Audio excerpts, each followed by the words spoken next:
திருவெளிப்பாடு அதிகாரம் 4.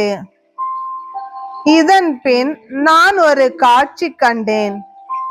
விண்ணகத்தில் ஒரு கதவு திறந்திருந்தது. நான் முதலில் கேட்ட அதே குரல் எக்காளம் போல முழங்கியது.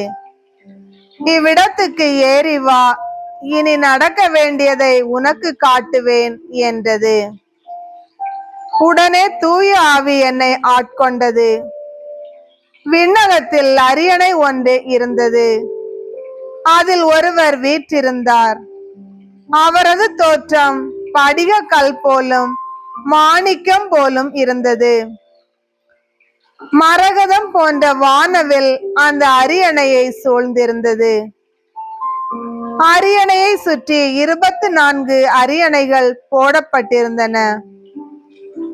அவற்றில் 24 மூப்பர்கள் வீற்றிருந்தார்கள். அவர்கள் வெண்ணாடை அணிந்திருந்தார்கள். தலையில் பொன்முடி சூடியிருந்தார்கள்.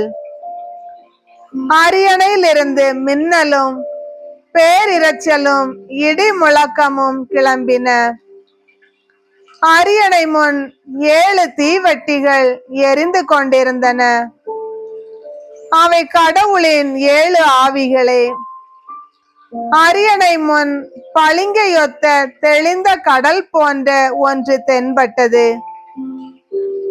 நடுவில் அரியணையை சுற்றிலும் 4 உயிர்கள் காணப்பட்டன. முன்புறமும் பின்புறமும் அவற்றுக்கு கண்கள் இருந்தன. அவ்வுயிர்களுள் முதலாவது சிங்கம் போலும், இரண்டாவது இளங்காளை போலும் தோன்றின.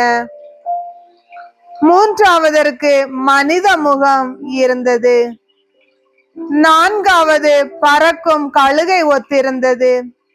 இந்த 4 உயிர்கள் ஒவ்வொன்றுக்கும் 6 சிறகுகள் இருந்தன. உள்ளும் புறமும் கண்கள் நிறைந்திருந்தன.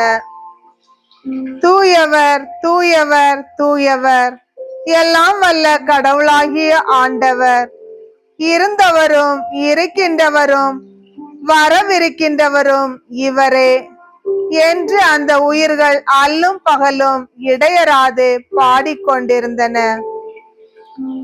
அரியணையில் வீற்றிருப்பவரை, என்றென்றும் வாழ்பவரை அவை போற்றி புகழ்ந்து அவருக்கு நன்றி செலுத்திய போதெல்லாம் 24 மூப்பர்கள் அரியணையில் வீற்றிருந்தவர் முன் விழுந்து என்றென்றும் வாழ்கின்ற அவரை வணங்கினார்கள்.